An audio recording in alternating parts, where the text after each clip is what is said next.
朋友们好，今天我们来讲天涯论坛神贴之天津刑警奇闻录诡异的油罐车。这件案子发生在90年代初的时候，天津机务段在现在的普济河道立交桥下，是归属北京铁路局管辖。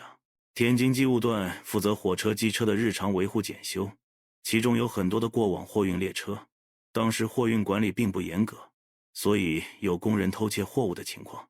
当时的大米、电器、服装，凡是能拿走的，都要丢失一些前工人们偷来的东西，拿家自用或者变卖钱。某一次，一列经过天津的油罐车在例行检修后，开往了河北某地的化工厂。当地的工人打开油罐车底部的阀门，开始卸油。突然发现有一罐车阀门打开，却怎么也排泄不出油来。可是用竹竿检测，发现罐车还是满的，似乎里面阀门被什么堵塞住了。当地的工人就只好从上部打开盖子抽油出来，慢慢的油见底了，发现罐车里面有某个东西堵塞住了排油口。没办法，只好派个人进去清理。下去个工作人员仔细一瞧，大吃一惊，原来是爬着个死人。这下事情大了，叫来了当地的公安，把人捞上来一看，穿着铁路的工作制服，胸前还有个工作牌，一看是天津机务段的，立刻联系了天津的警方，派人去调查接受这个案件。后来经过分析，估计是该人准备偷油，然后找来了桶，从上面捞油。此时列车突然启动，这人站立不稳，一头栽了下去，掉进了罐车里。由于油比水轻，此人根本无法漂浮上来，并且里面四壁光滑，就这样活活淹死了。找到了该工人家属，我陪同去了，因为这事也不光彩，不知道怎么安慰着家属。他留下了个5岁的女孩，似乎还不知道所发生的一切。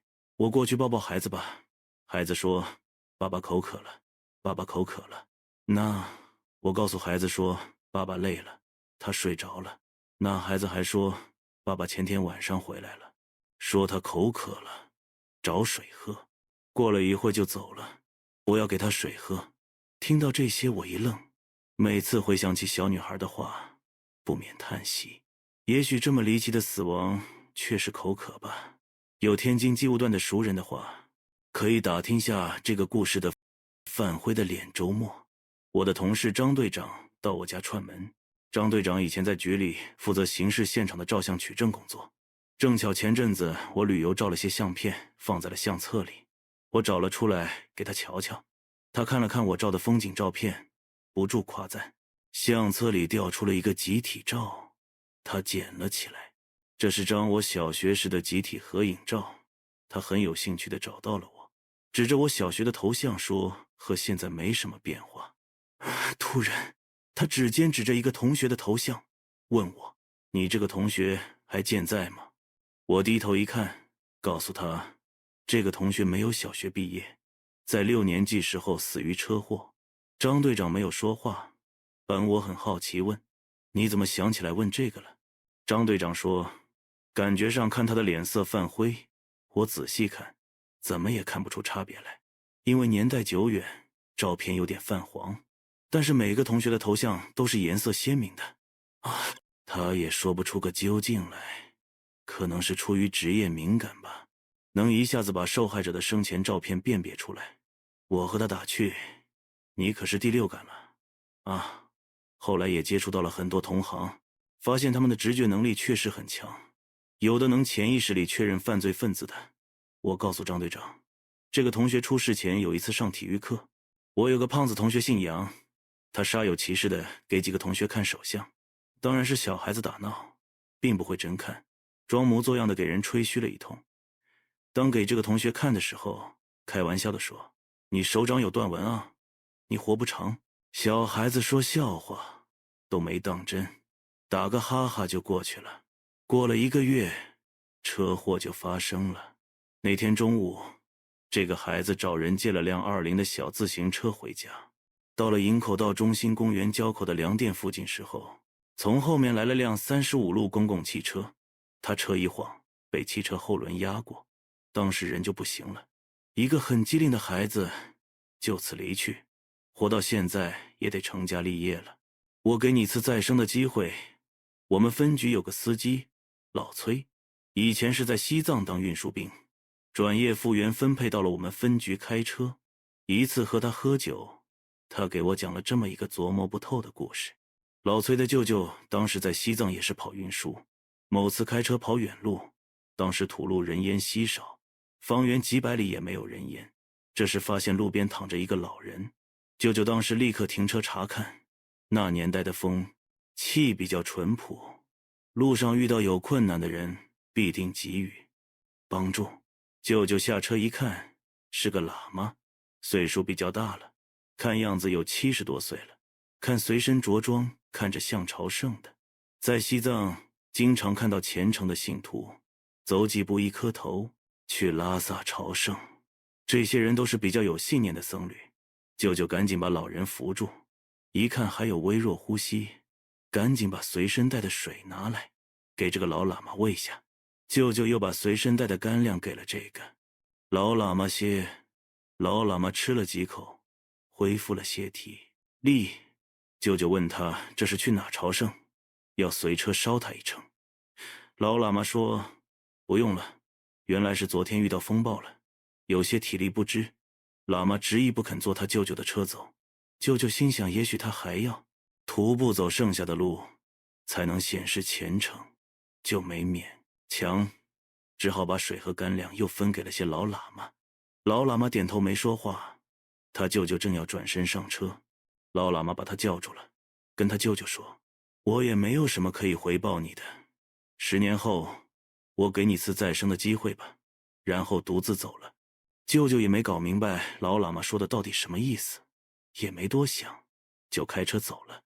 就这样过了几年，舅舅身体有一阵子感觉不舒服，到了当地医院一查是癌症晚期了，开刀也没效果，就让回家养着了。舅舅身体状况急速下降，后来就有点不行了，家里人偷偷准备后事了。某天舅舅睡觉，忽然梦到了10年前搭救那个老喇嘛的场景，并耳边清晰地听到老喇嘛说的话：10年后我给你次再生的机会。清晨舅舅醒了，越觉得这话有离奇，心里有点好像明白什么了，赶紧把家里人叫过来，嘱咐家里人，如果他死了，一定要过3天再入土埋葬，因为依据当地的风俗，人死了转天就要下葬，不能超过3天。家里人答应了。过了几天，舅舅不行了，当地的医院来检查，确认没有了心跳和呼吸了。检查完医生走了，家人按照他的嘱咐，就把尸体放院子厅里，没有埋。到了第2天夜里，家里人突然发现尸体的被单有起伏，一看舅舅有了呼吸了，赶紧给放到屋子炕上了。又缓了1天，舅舅睁眼了，能说话了。家人感到很惊讶的，还埋怨医院医生是不是检查错了，给医院医生招来。医生也很惊讶，当时情形来看人确实是死了。后来在家又静养了几个月，到医院复查，医生更惊讶了，肿瘤已经自己消失了，这在当地成了传奇故事了。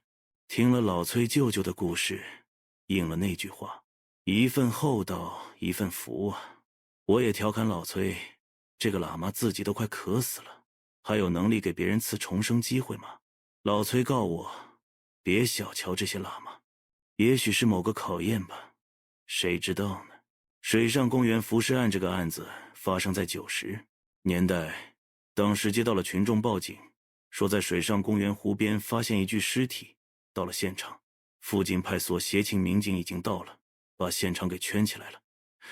当时我还是学徒，局里老警带我这个徒遍地进了公园正门，顺着左边小路过去，在湖边发现全裸的男尸，手脚被绳子捆着，半泡在水里，脸朝下爬着，身上全是苍蝇，哄不走，肿胀的发白了，人胖了1圈。报案的是个小孩，早晨去那游泳，水上公园那湖天天有人游泳，一般换衣服都在那个地点换。根据现场分析，这肯定是刑事案件。自杀不可能把自己手绑成那个样子。接着，程序是确定尸体来源，管片民警到附近的平房里询问有没走失的男子，后来到了一户外地来京的，问一个女的，那女的说她丈夫离家2天了，就让这女的来辨别尸体。撩女的，一看就是她丈夫，当时就懵了，醒过来还哭，说以为她男的和别的女的鬼混去了，没想到死这儿了，还哭哭啼啼地说自己多不容易，这个丈夫多不是东西。后来民警就让她提供男的在外的情况，是哪个？女的和她丈夫有关系，这个妻子开始有点精神失常了，说的乱七八糟的。我师父是个老警察，在这女的住的平房周围转一圈，然后让手下把这女的带局里了。经过审讯，这个女的招了。这个女的和一个附近卖破烂的外地人偷偷好上了，两人一合计就想把她丈夫除了，然后把她丈夫骗水上公园打懵了，衣服拔光了，捆上4肢，绑上石头沉湖里了。可是偏偏这个绑石头的铁丝带个尖刺，有个小孩游泳扎猛子，扎到了小孩脚。小孩好奇，就找来个树棍戳水下东西。这个尸体绑着石头也是很松垮的，肯定当时手忙脚乱的，石头就和尸体分离了，尸体在水下泡涨了，就浮出来了，被人发现了。后来我问师傅，你开始怎么一下断定这个妻子有问题呢？我师傅说了，去他家里看他家炉子火生得很旺，当时天津水上附近的平房还没有煤气，都是在家生炉子做饭，也并不奇怪。但反常就在这是夏天的早晨，还没到中午做饭时间，炉子为什么生这么旺呢？我师傅就看了看炉子后面，看到墙上有个湿的鞋印，就快烘干了，好像琢磨到什么，就到床底下翻开看看，看见一双潮湿的男士皮鞋，心里就明白了。后来分析，当时这个男的皮鞋是新买的，当时皮鞋很贵算是，这个男的衣服都销毁了，可这老婆心疼这皮鞋，没舍得扔，惦记烤干了给姘头穿，结果就这样露馅了。真实的第3类接触我的一个女性朋友，给我讲过她童年的事。她当时4到5岁，已经懂事了，住在塘口地道，现在的11经路立交桥下，当时是一片平房，平房后面是一个操场大的空地，女朋友家的平房正对着操场。一天夜里，她突然醒来，看到窗外空地上一片光束，她很好奇，就起来爬头看看外面是什么，就看到了一个圆形的碟子样物体悬浮在半空中发着光，距离她有20多米远，飞碟大概有一个房子那么大，没有声音。然后看到飞碟打开了一个窗口，看到了一个男人的样子，大概1.7米左右，朦胧看不清楚，望着他并没有说话，但女朋友心里感觉到这个外星的人问他要上来看看吗？我女朋友吓得赶紧回到床上，钻被窝里，那个飞碟慢慢飞起来，然后消失在夜空里了。后来很害怕，又到父母房间里继续睡了。当时是儿童时期的模糊记忆，很快就忘记了。后来长大了，看电影，看到外星人的故事，忽然想起来童年时候的遭遇了，清楚地记得依稀就是那个样子的。后来和我说起，他肯定地相信有外星生命，因为他亲眼看过，并不是梦。我想信，尽管我还没遇到过飞碟。3个棺材，有一年去蓟县办个案子，事情办完了，到村边的饭馆吃饭，就看到马路对面有个木材店在忙碌地打3个棺材，2个稍微大点，1个稍微小点的。我看到有点好奇，就问饭馆老板这是怎么回事，同时做3个棺材。老板叹口气说，别提了，这是一家3口，前几天被杀了，父母和一个闺女，孩子有18。凶手当时就捉到了，是那闺女对象一个小伙子，因为这个父母反对孩子找这个小伙子，就让闺女断绝关系，闺女听话就不让他来找来，小伙子天天缠着闺女，父母就不乐意了，打了小伙子一顿，小伙，子走了邪火，上门把一家三口都砍死了。饭店老板话锋一转，不过这还不离奇，怪就怪在那个算命的身上了。我就好奇问怎么回事，老板说这个父母前阵子家门口来个算命的，也是外地路过村子，村里人也都不认识他。算命的在他家门口摆了摊，一些好事的就找他算，算命的也是说好听的话，哄人高兴，要了几块钱，大伙围着算命的聊天。这家人父亲也来凑热闹，也要这算命的看看。算命的抬头一看他，脸色变了，跟他父亲说：“我不给你算，也不要你钱。”父亲挺生气的，给别人看怎么不给我看呢？非要他算。算命的死活不给算，父亲在老乡前没面子，就把他哄走了。算命的临走跟他父亲说，这几天一定要把狗拴好了，扭头走了。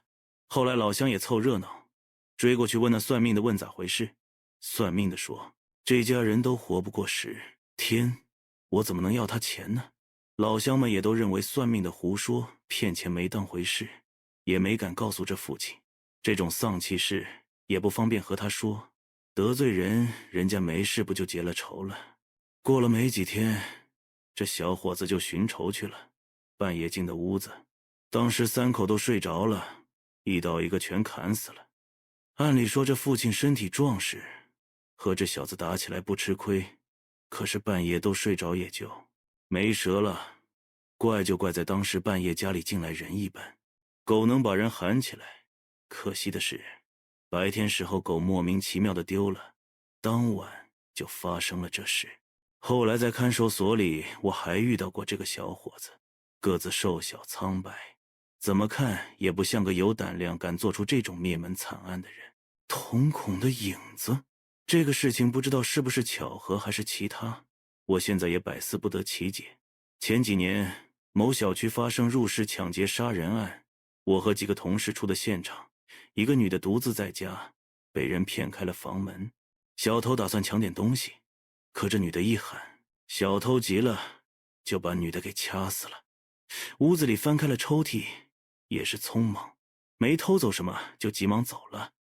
同事老徐给照的相，女的脖子有淤痕，两眼圆瞪，有点死不瞑目的意思，倒在客厅里了，手上有搏斗伤痕，后来指甲缝能提取不同的血型。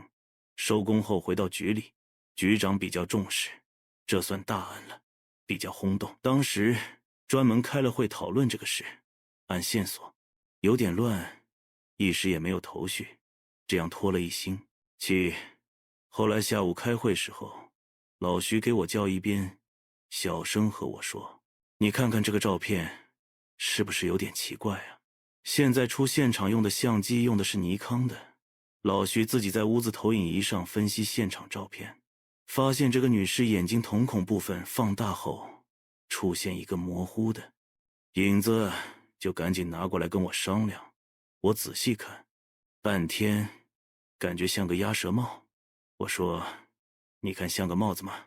老徐说，我感觉也像是顶帽子，这个瞳孔里影子有点不太一样感觉。当时我两爷都没告诉别人，就是越看越像顶鸭舌帽。后来我去那个小区回访，随口问门口保安，最近周围有没有个人出现戴个鸭舌帽啊？保安仔细想了下，说有，前几天有个修水管的给小区水暖站调试过锅炉，因为现在很少有人戴鸭舌帽，所以有点印象。我心咯噔一下，赶紧回局里调查那个水暖工。后来和其他同事把目标转移到该人身上，最后审出来了，还就是他做的。这件事情是巧合还是歪打正着，那就不得而知了。后来和同事拿着照片分析，还有的说像别的东西，各有说辞。也许那时刻的灵光一现吧。神秘的红外警报器一次到基层派出所办事，碰到了民警小张。小张跟我诉说最近很烦恼的一件事情，天津五大道里的某处别墅住着一个显赫的人物，因为此人很厉害，住宅也是个独立的大院子，所以需要重点保护院子的高大围墙上装了红外报警探头，红外报警器是一对探头安装在墙的两端，有效距离在20米左右。院子圈起来的高墙上面都依次放上这种红外报警探头，整个把院子围起来。每个红外报警器分为发射端和接受端两个部分。如果两个探头对脸调试好，一个探头发射红外线，一个探头接受红外线，形成了两道无形的红外线保护。如果有物体从两束红外线穿越，或有阻挡红外报警器，就会自动报警。这是防备小偷的装置。这个住宅围墙就安装了这种红外报警器。可是最近出了奇怪的事情，报警器一到半夜1点左右就报警，可是门口警卫出来查看，四周围着走一圈，却发现没有什么人影。当然也怀疑是不是有树枝被风吹阻挡了红外线。白天仔细看也没有树枝能够阻挡红外线束，一连折腾了好几天也查不透。出原因来，住宅似乎也没什么损失，没有外人进来过的情况。厂家也被从外地喊来了，重新检修了一遍，也证明报警器良好。当地的派出所民警压力很大，小张愁眉苦脸地和我说这事情。我笑着对他说，你去找交警队借个拍摄违章的摄像头啊，要个带夜光的，装旁边树上，看看什么情况。小张一拍脑袋，赶紧去找湖北路上的交警大楼。这个住宅人物得罪不起，交警领导亲自带着技术员给住宅周围大树上装了几个摄像。过了几天晚上报，警器又响了，警卫赶紧把摄像头拍下的图像打开看什么东西。图像调出来一看，墙头一个白影一闪而过，画面不是很清晰，因为是低帧拍摄，不是很连贯，但似乎发现出点什么。再后来，驻地武警部队派来了10来个战士，穿着便衣，一连在院子外面溜达几天。某天一个便衣报告，晚上一个大树上爬了一只大白猫，事情豁然开朗，全体人员都舒了口气。此事上报给该领导，最后撤走了便衣，恢复了平静。王鼎棣双尸奇案这个案件我没有赶上，是我师父办理过的一起案件，当时发生在80年代。80年代，当时的天津理工学院现在改成理工大了，坐落在红旗路上。当时王鼎棣在那个时代算是城乡结合部，比较荒凉，那时还没有修复康路，只是一个小马路，更是没有现在的立交桥。如果要去那里的话，可以坐50路汽车。理工学院坐落在王鼎棣附近，周围有一片大水塘，大概位置在现在服装研究所或新华社大楼附近，和华城挺近。那个年代还比较不开化的年代，人们思想意识没现在这么开放。当时有2个外地的大学生在理工学院遇到了一起，这一男一女就偷偷搞上了对象。学校当时并不允许学生恋爱，尽管都是成人了，不像现在初中生放学2人就搂到一起了。后来一次学校体检发现了该女生怀孕了，估计当时外地农村人也没避孕意识，结果这事被学校领导知道了。这当时是个伤风败俗的事情，怎么能允许发生这样事情呢？领导一讨论，决定同时开除这2个学生。2个学生当时就傻了，那年代大学生可是值钱的名词，更何况是农村考出来的，就这样给送回家，实在是没法交代。2人脑筋就走进死胡同，最后决定没有出路，就一起走绝路吧。2人半夜溜出学校，2只手用绳子绑到一起，跳进了学校旁边的大池塘。过了2天，尸体飘上来了。我师父当时去了现场，看到2人情景很是可怜，死尸手还拉着手，穿的当时干净的衣服，没有任何表情，躺在水塘边上。师父每回想这事不免唏嘘，这事发生在现在算不了什么，可发生在那个年代，就这样逼死了2个风华正茂的青年，没有任何改过的机会给他们。如果当时他们能想通过了，这关或许能生活在这个城市里，或者有自己的孩子。往事不堪回首，又过了几年，出了起交通事故。从八里台下桥往手表厂开的车，因为下桥速度都非常快，而那个路口又是天津手表厂职工进厂的必经之路。有天手表厂职工一个骑自行车的男的拖着自己的女朋友拐弯进手表厂街，果拐弯时候没有留神，被从立交桥上冲下来的客车撞个正着，当时两人就死了。临死前，那个男的费劲地爬到了女的身边，拉住了她的手。又是一起手拉手走的事故。窗上神秘的手印，这个案件破起来颇有传奇色彩。某小区发生了一起命案，到了现场一看，死者是个某高校女老师，当时一人在家，也是抢劫杀人案子。房子是1楼，窗外装了防护栏，门锁没有被撬痕迹。后来询问家属，证明女事主平时很谨慎，戒备心也强，不会贸然给陌生人开门，防盗门也有猫眼，能看到外面情况，所以定性为熟人作案，把事主房门骗开，然后根据熟人线索开展调查。后来陷入僵局，怎么也查不出头绪，有几个嫌疑人都慢慢因为没有作案时间而排除。当时屋子现场没有发现什么有价值的痕迹，证明该罪犯智商很高，有很强的反侦查意识，几乎没留下任何线索，一直拖了2个月。一般凶案最佳破案时期就是前2月，如果没进展就很容易进入无头案，再破就不知道什么时候了，只能被动等其他时机有牵连，案子发生再进入审理。如果没有进展，很可能就慢慢抽调出人力办其他案子。死者家属也很着急，经常催办这案子，本着职业良心，我也多倾向在这案子花心思，以告慰逝者。后来家属竟然破天荒地找来了所谓的通灵的，说凶手就是嫌疑最大的一个远房亲戚，但办案时需要证据与事实说话，这个职业不允许出办。点差错，根据情报，这个嫌疑人没有作案时间，我无法根据这些来逮捕嫌疑人。冤枉一个好人是违背职业道德的。家属情绪有些激动，我尽量安慰他们，相信科学，不要盲目的迷信。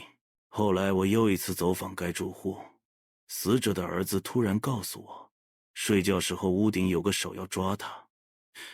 当时我认为小孩子做噩梦了，屋顶上墙漆没有任何手印。我告诉小孩子说，睡觉前别吃东西就能睡好，但小孩子很肯定地说，就是看到一只手要抓他。出于职业敏感，我问小孩子在什么时候发现那手要抓他，小孩说，就半夜睡觉时候。我听了有点迷糊，又仔细查看了屋子四周。当时现场我仔细查看过了，没发现什么指纹或痕迹啊。不过我还是决定晚上再来一趟。我告诉男主人说，晚上我在找这个孩子。到了晚上我又来了，男主人让进屋子来看，开灯看屋顶还是没有什么手啊。突然我一琢磨，让他把屋子所有灯都关掉，然后拿着手电到了屋子外面，对着窗户往屋子里照过去，晃了几晃。这时孩子大叫起来，手手。我让男主人到屋子外面来，站在我的位置，用手电往屋子里照。这时奇迹出现了，当手电在某个角度往屋子里照时候，屋内顶子确实出现一个手的影子。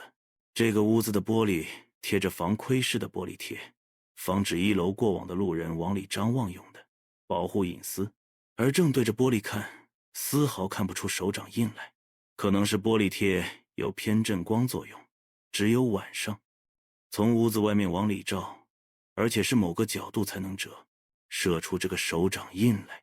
庆幸的是，因为事主伤心，这些天都没有擦玻璃，这个手掌印就保留了下来。仔细观察这个手掌印，发现小拇指似乎短了一小节。我让事主仔细回忆，有没有印象见过一个右手小拇指短一小节的人。施主仔细回忆说，好像有一个是他们几年前装修时候的一个木工，因为用电锯，右手小拇指似乎少了小节。不过都过去好几年了。我问他，你家装修后门锁换过没？施主大叫一声，没换过，因为当时这个防盗门挺贵的，换个锁太麻烦，也就没换锁。一时疏忽了，也觉得这批工人似乎都很老实，就一直没换。而且当时防盗门没有现在的 AB 锁，装修时候用 A 钥匙给工人，装修完用 B 钥匙一拧 A 钥匙就作废了，事情重新出现转机。后来发展很顺利，很快把那个木工逮捕了。后来他也承认了，当年他装修完私自配了这个钥匙，耐心地等了好几年。有次路过装新修过的屋子，发现门锁没换，当时就起了歹念。后来又去踩过点，因为玻璃反光只能离近了才能看见屋子情况，所以他趴头在窗户上张望过，当时留下了手掌印。后来再去有了准备，没有留下任何痕迹，但他疏忽了上次踩点时候窗上留的痕迹，也是机缘巧合。只有那个时候，那个角度才能发现那个手掌印。关于鬼怪我是不相信的，科学是严谨的，需要证据来说话。即使发生一些匪夷所思的事情，我也愿意用天意来解释。海河魅影单位曾经组织过一次游泳比赛，在游泳馆进行。一个系统内，很多朋友都参加了这个活动，大家也都是一起爱运动的人，彼此谈得来。有个辖区派出所的民警，大家都叫他小丁。这小子身体素质很棒，大高个是一身的腱子肉，是个外勤民警。在接力游泳比赛中，我和他都是最后一棒，结果我超过了他。这小子上岸来自然是不服气，嚷嚷着要和我再比试比试。我也是伴着开玩笑应承，行啊，要比别在池子，太小扑腾不开，咱改天去海河吧，打8个来回如何？这小子一听脸色就变了一下，人愣了会神，半天嘟囔一句，要去你自己去吧。我听了挺纳闷儿，这小子这么傲的脾气怎么服软了？后来再执行一次任务，正好赶上和他一辆车，聊着聊着就说到海河游泳的事了。我跟他说，我从10几岁就在海河光明桥游到赤峰桥了。他突然沉默了，过了好一会跟我说，好多年前我也在海河游过，不过经过了那晚，我再也没下过海河。我好奇，那就说来听。听吧，小丁那时还是上初中，一次和几个同学下了晚自习去海河边的广场吃羊肉串，几个小孩子打闹无聊着，顺着海河就溜达到了赤峰桥了。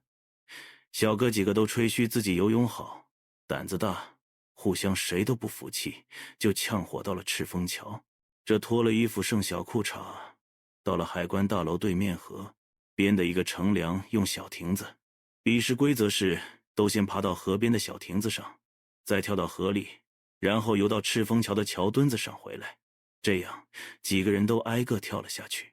大概晚上9点多了，岸这边还是有几个夜泳的，但桥墩子那边就没人了。头一个下水的小子游得不错，很快就游到了桥墩子，然后折返回来。第二个也游到了桥墩子，但回来时却扑腾起来，好像突然不会游泳了，像狗刨一样磨蹭着回来了。这小孩脸色不太好看，大口喘粗气，一直嚷嚷不对路不对路。那边水里有好像东西受到大伙的嘲笑奚落。轮到小丁了，他水性不错，也下去了。当快游到桥墩子时候，突然感觉水特凉，好像进了冰水一样，感觉腿就快抽筋了。小丁一慌，喝了2大口水，这时可是骑虎难下了，勉强再游2下，快到桥墩子了。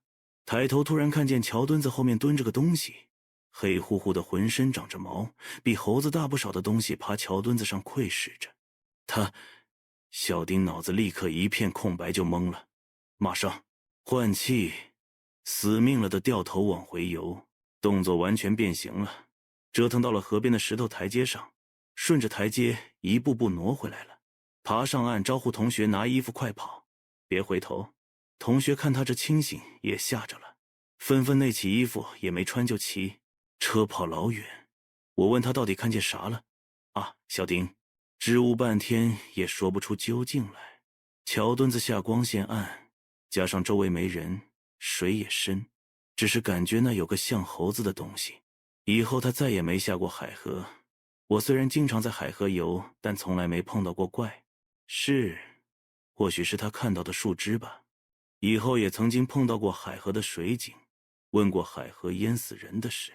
水警表示，大多附近淹死的人，大多都会在冲到赤峰桥下冒出来，以学生和民工居多。也曾经有个因家庭纠纷的中年男子在桥上闹着要跳河，四周围着一大圈看热闹的人，他老婆就在旁边看着，说有种你就跳。这老兄面子过不去，磨蹭半天跳了下去。到了水里，这老兄竟然悠闲地游了几圈，自己又爬上来了。看见警察还说天热，下河凉快凉快，都11月份了还要凉快凉快。老婆过去给他个嘴巴，冲他喊手表呢。警察遇到这事也没办法，把夫妻两代派所教育一番了事。有趣的是，水警说海河里确实曾经打捞上来过一只猴子，估计是一公鸟市卖宠物养死了扔到了河里。再遇到小丁，我跟他说海河里还真有东西啊。那东西没挠你吗？京津塘高速离奇车祸。京津塘高速公路车祸事故几乎天天发生，因为历史原因只修筑了双向二车道，只有一条狭窄的停车带。如果大货故障停在路边，可能会有半个车身占用行车道。因为客货混用，路况不好，车辆早已饱和，所以该高速造成车祸频发，大伤亡事故层出不穷。连环追尾时，车以上的我就目睹过10多起。一般交通事故并不需要我介入，只有发生可能的刑事案件才会叫我。那天清晨接到了电话，让我去趟高速，那发生了起车祸，让我协助调查到了杨村地界的事故现场。看到了停车带有个抛锚的拉煤大货车，一个本田雅阁和那拉煤的大货发生追尾，本田半个车身钻进了大货尾巴，车身挤压成超不过2米废铁疙瘩。当时车已经拽了出来，门具开人，人已经看不出模样来了。交警感觉这个事故比较蹊跷，现场没有发现任何刹车痕迹，也没有检测到酒精含量。虽然是晚上，但道路笔直，能见度也高，怀疑该司机是否是自杀或另有隐情。缘由是这样的，货车司机发现车有故障，就停靠在路肩上，超过20米距离放了标志，然后到车头前检修。过了会，这本田就撞了过来。货车司机在车头处因惯性也被撞出几米，正在昏迷送往医院抢救。和我一起过来的法医老杨围着尸体仔细看了半天，又查看死者衣物和撕裂伤，低头问交警事故大概发生什么时间。交警说报警时间大约在凌晨2点左右，按照昨日车流量来看，应该事故发生介于凌晨1点30到2点左右。一般后往发现事故的过路车都会立刻报警的。老杨抬头说，那就奇怪了，死者死亡时间超过12小时了，推算看应该是昨日晚8到9点死亡的，而事故发生在凌晨2点，难道是死人在开车？现场取证，照相，尸体拉回法医鉴定室进行仔细分析，事故车拉回停车场封存。转天，老杨肯定地告诉我，死者的伤口分析虽然符合车祸造成的碰撞撕裂伤，但却不是造成他死亡的原因。同时衣物残留血迹分析是不同的2个时间流出的，新流出的血迹覆盖着凝固的旧血痕，根据尸斑分析，死亡时间也早于车祸时间。可以肯定的是，一个死人在开车直接撞向了货车。我明白，这是伪造的车祸，掩盖的伤口。来去看了事故车，发现本田车尾部有刮蹭痕迹，残留微量银色车漆和白色塑料泡沫颗粒。最后去高速收费调查了录像，找到了一辆牌照有遮盖的嫌疑车。最后案子破了。4个人绑架了本田车主，一个人开车着银色商务车，另3个驾着肉票坐本田车一起逃窜回暂住地。刚实施绑架还没来及索要赎金，后本田车主看有机会突然反抗，罪犯错手，不及结果就失手捅死了肉票。上了高速几人，一合计，车和人都不好处理，时间也紧迫，也怕内部将来互相咬出来，干脆伪造个车祸吧。蒙混过去大家都没事，正好看到前方故障货车，几人手忙脚乱地把尸体放后驾驶位了，放到自动挡，方向盘打正了。这本田车也不错，100米跑频量不大，基本能维持一个方向。又在银色商务车头绑了塑料泡沫减震，然后就都进了银色商务车，顶着本田加速到150迈，直接给顶到大货的尾巴里，然后打轮逃逸了。他们认为刀伤能被车祸事故伤掩盖掉，精心伪造以逃避制裁，但还是没能逃出法医的眼睛。偷什么不好，那是10几年前发生的案子了。记得当时是半夜2点半，感觉家里有股糊味，起来看看燃气灶没有烧水，就又躺下了。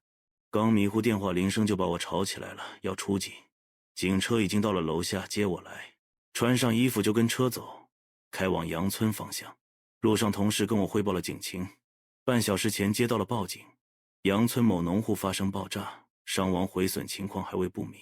驻地派出所已经赶往现场，一路上电话接个不停，领导一个劲来电询问，我们也是一头雾水，急忙赶路吧。还没进村老远，就看到隐约火光，车到现场停下，2个军用探照灯直射爆炸发生地，周围停了一圈当地部队车辆，几十个士兵把守着现场。我心想，部队也来参与这民事案件了。环视一圈，爆炸造成3间民房全部毁损，没有一个完整的墙，地面有个不到2米深的大坑，还有残留的燃烧物冒着黑烟，周围民房也损失惨重，60米内的玻璃全部震碎。不远处没倒塌的墙上见着血沫，尸体残骸，几乎无法确认几人伤亡，全是残缺不全的人体组织，比较完整的就能分辨出3具尸体。一个部队首长把我叫一边，问我知道这是什么爆炸物吗？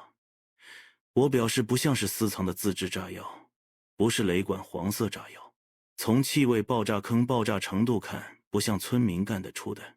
那个部队首长说，对，这个是红箭反坦克导弹爆炸造成的。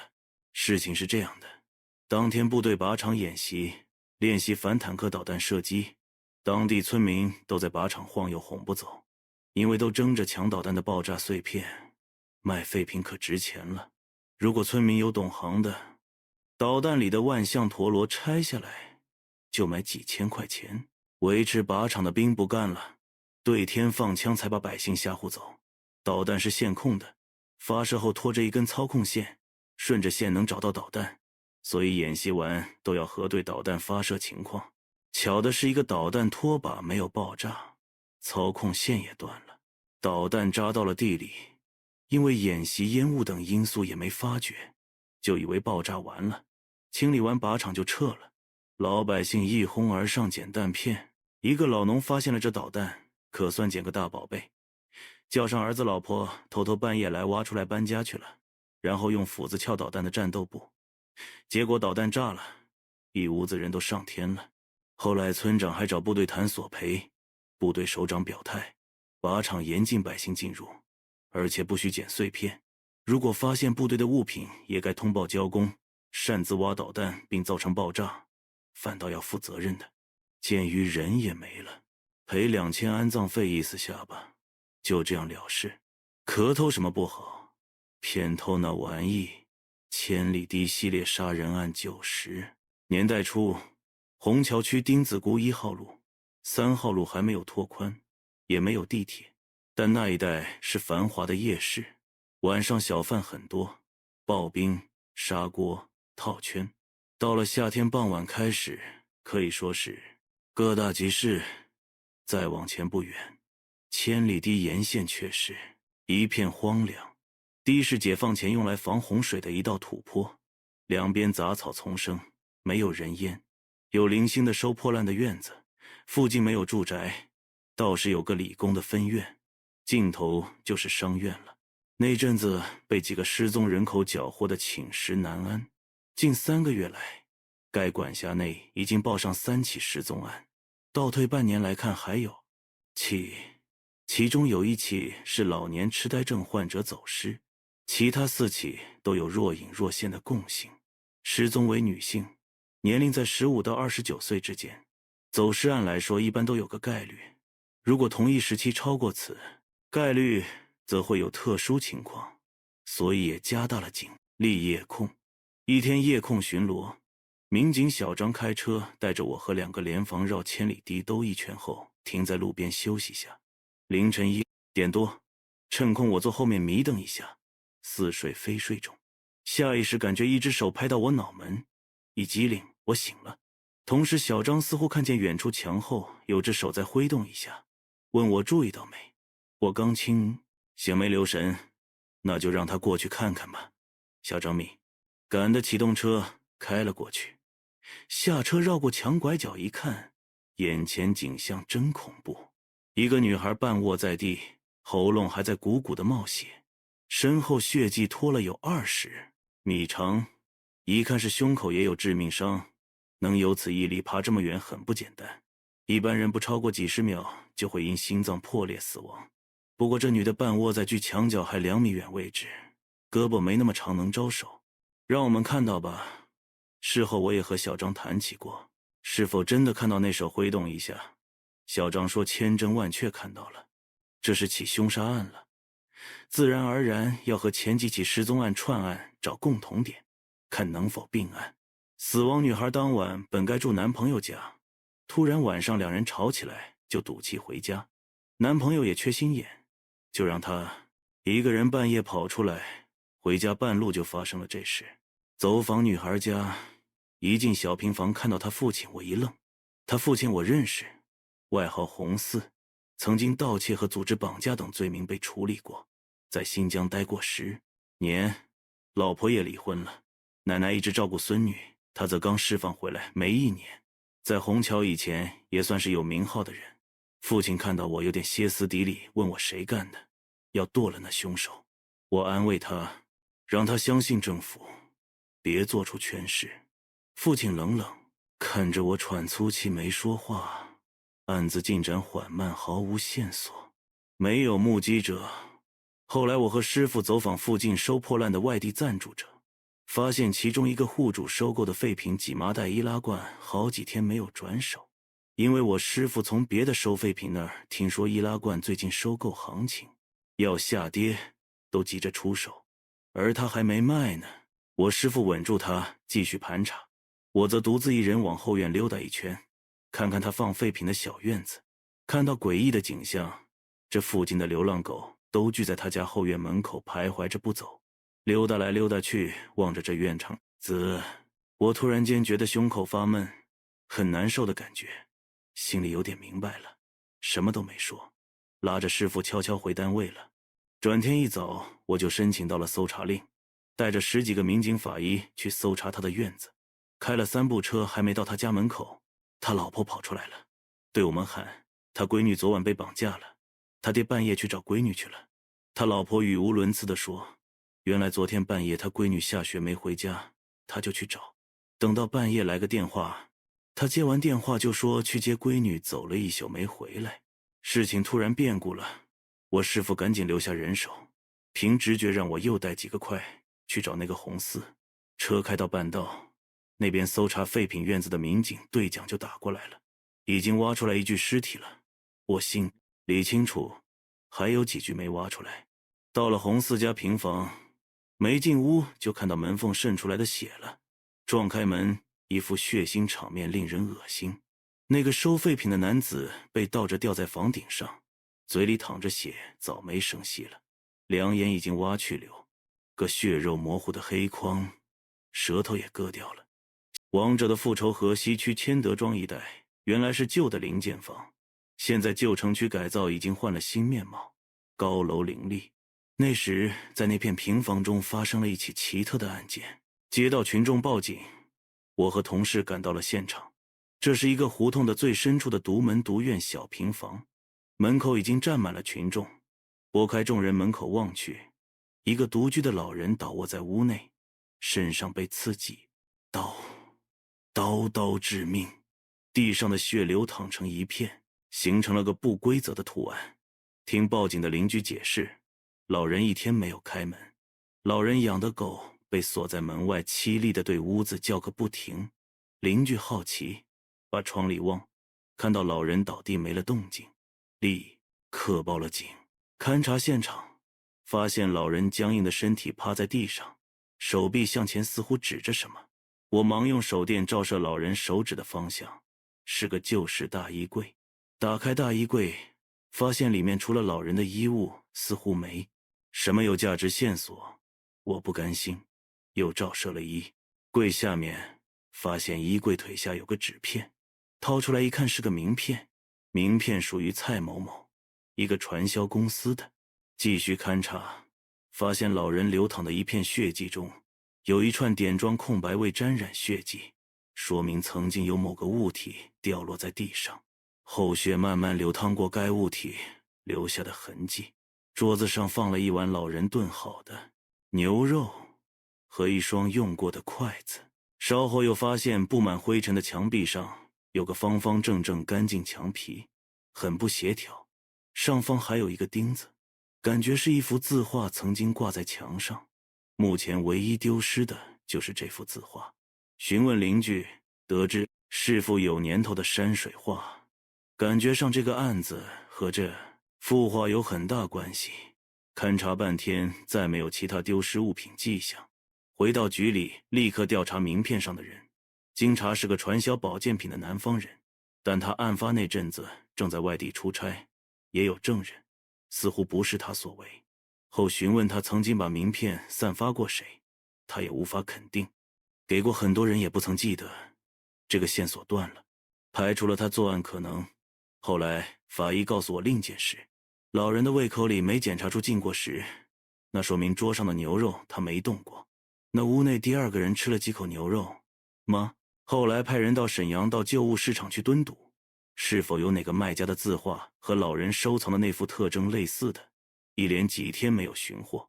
但无意中和某老板攀谈，他说有个人来卖串玉珠手链，说是沾了血腥晦气贱卖给他了，他看品相很好，价格很低就收了。听到这，我忙要过来对比一看，和老人血泊中空白痕迹相当吻合，让老板把该人体貌特征描述了一遍，准备缩小范围，在倒卖文物的人中寻找。这时那个传销员蔡某某打过电话来告诉我个事，发现我给他看过的那个名片并不是曾经用过的。那批虽然这张版式是一样，但背面最下面的地址英文有个字母拼写错误，这个细微差别和以前名片稍有不同，应该是他让印刷店新印的那批名片中的异证。得知这个消息，我立刻赶到名片印刷店，让老板拿出还未交付的那批新名片。经询问得知有个人找他印名片，老板把这个名片当样子给他看，他随手放口袋拿走了。该人姓李，是个收购旧物的贩子。此案大白，立刻赶到李某家中。让人震惊的是，李某竟然在2天前突然遇到车祸死亡，而他的死却是冥冥中的因果报应所致，带有不可思议的命理。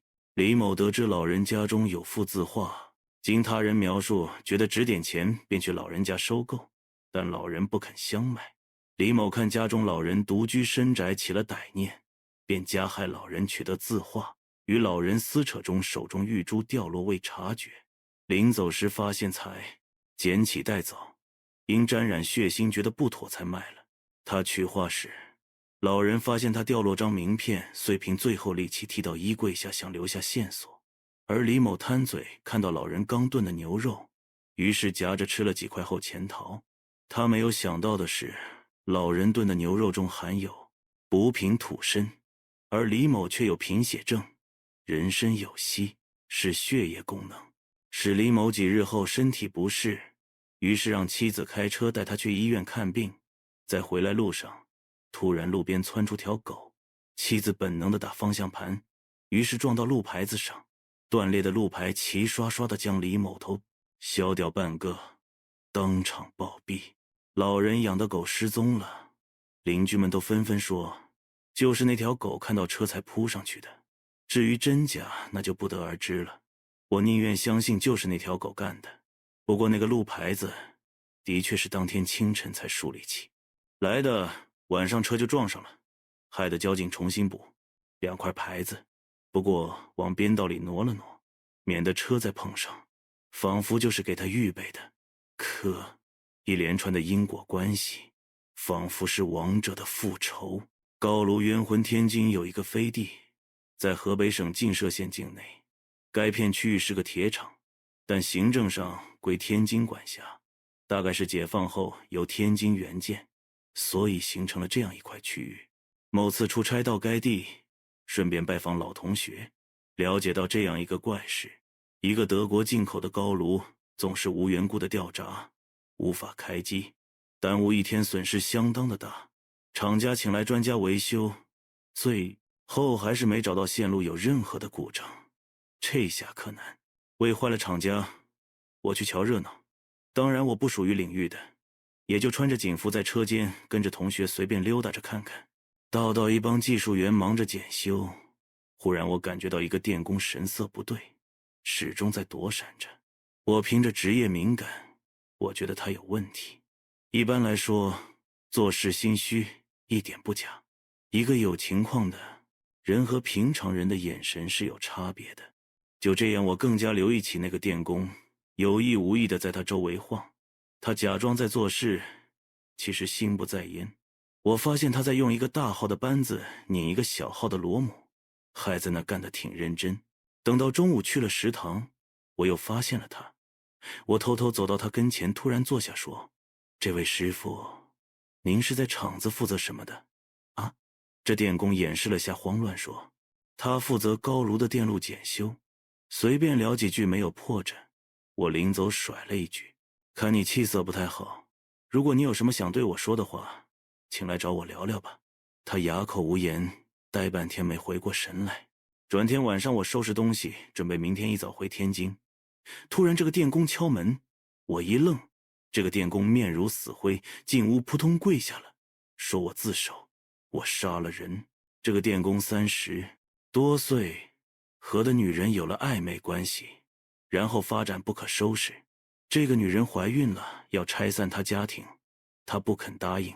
结果这个女的威胁要告他，他最后决定铤而走险，除掉这个女子。次值班他骗来那个女子，趁她不备将她打晕，然后背着她扔进了高炉焚尸灭迹。这个炼钢的炉子可比火葬场的高级多了，人进去几千度高温，一点灰都找不到。就这样人不知鬼不觉地做完了。但他万万没想到，几个月来这个高炉总是无缘故的停机，怎么也找不到故障原因。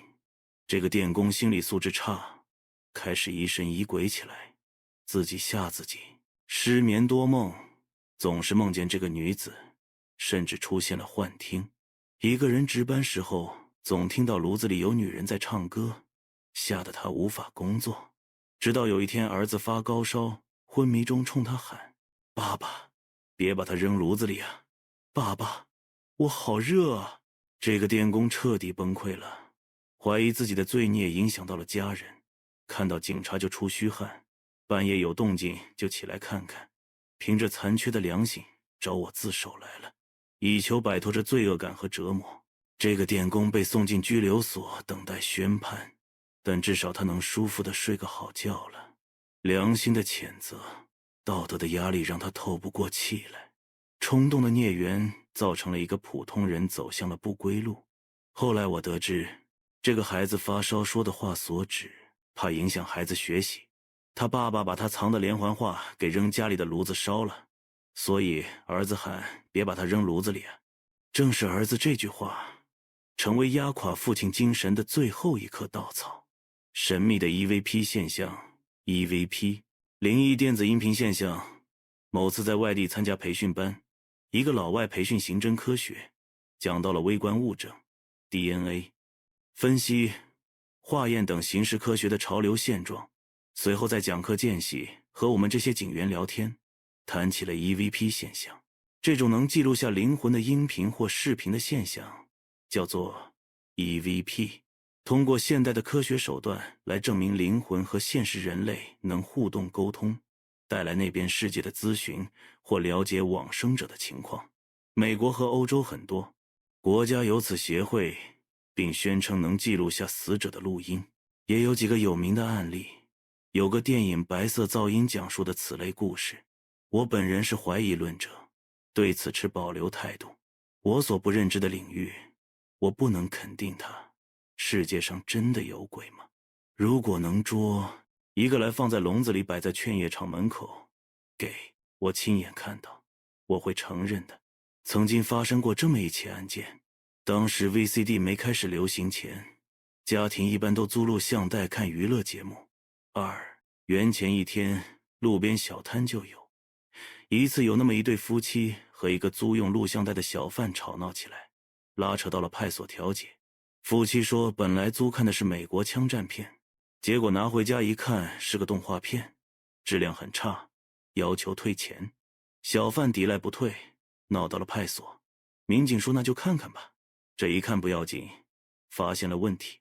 录像带的节目都是反复翻，录多次的片子放映没多久就出现雪花噪点，再过几分钟图像依然不清晰，但看得出是个监控器拍摄的图像。而画面显示似乎是某大楼地下停车场，有一个人用刀捅了另一个人几刀，然后把那人塞到车后备箱里，开车逃逸了。询问小贩录像带来源，是从某物业收购的处理录像带。看到这些民警把带子交到技术组进行降噪增益处理，把监控图像制作清晰，然后破了这起案件。如果这也算冤魂 EVP 现象，那就姑且的相信它吧。至少是通过这种手段实现了自己的深渊昭雪。摄制组的故事在目前的微量物证分析学里包含爆炸物证、射击残留物证、纺织纤维物证、油脂物证等等学科。但是你听说过有心理残留物证吗？给你讲个心理残留物证的案例吧。当年刚参加工作，职务不高，只负责一些外勤的杂活。一次领导派遣我跟随一个电视片摄制组，给他们在拍摄现场维持下秩序。这类活虽然没什么重要意义，但跟着看人家拍片子也是件很有趣的事情。摄制组来到了五大道某处拍摄外景，我也跟着看热闹，看着一帮人团团转，导演、摄像、场记、群众演员来回折腾，摄影器材从车里搬进搬出的，也是很辛苦的活。后来又跟着到了中心公园的目前科委所在地的大宅子拍摄室内情景。这个故事片讲述的是文革后期一个家庭的恩怨故事。当时的故事情节是一个男子和好朋友发生误解争执，失手将好朋友打死，后来急忙抢救却回天无力，在屋子里思索半天，最后怀着侥幸心理把好朋友吊在房上，伪装成自杀后潜逃。这一场景正好在该大宅子的室内拍摄。我看到了这个剧情，忽然觉得很是诧异，隐约感觉似乎似曾相逢的感觉。这个场景暗含的寓意令我无法坦然。我急忙找个借口回到单位，到了档案室翻阅以前的卷宗，凭着记忆找到了多年前的一个案件。一个人上吊自杀，但现场发现一个烟头和一个不是本人的黄色手帕，怀疑是他杀。后脑头发里有微小的新月形淤血斑点。当时刑侦科技不发达，但也符合上吊自杀者特征，也没有更多证据而成为历史积案。赶紧回到拍摄现场，剧情还在重拍。我留神起屋子内的拍摄细节来，按照剧情发展，发现扮演凶手的演员也是在误伤人后，闷头沙发上抽了个烟，思索下一步怎么办。而凶器竟然是个随手抄起来的蜡烛台底座，烛台底座是圆形，砸在头上肯定是新月形伤口。随着剧情发展，演员把尸体吊在房上过程中，竟然也掉了一块黄色的手帕。导演喊停，当天拍摄完成，剧务收拾东西准备撤回，明天继续拍摄。我再也坐不住了，悄悄找到导演，问能介绍下该电视剧的编剧吗？太多的巧合让我无法相信这个细节这么的吻合一段网案。导演自然地告诉了我一个编剧的名字，我回到所里上报了领导，领导也很重视，于是派人找到了那名编剧。据说那天那个编剧在家中抽烟，看到登门的警察一点没有反常。警察询问起那个案子，他而是很镇定地对警察说，我知道会有这么一天，没有任何隐瞒，全部说出了当年发生的事情。警察告诉他，如果你再抢救多几分钟，你好朋友不会死，他只是晕迷，你误认为他已经死亡，所以把他活活吊死。编剧在岁月的磨砺中，慢慢对心底的秘密无法释怀。这往事对他的煎熬，让他在潜意识中把案情在剧本中重放，仿佛是自己的影子。他觉得也许这样才能心情更坦荡些，说出来是种解脱，巧妙地把自己故事委婉诉说着，期望得到救赎。而我就是那个特殊的聆听观众。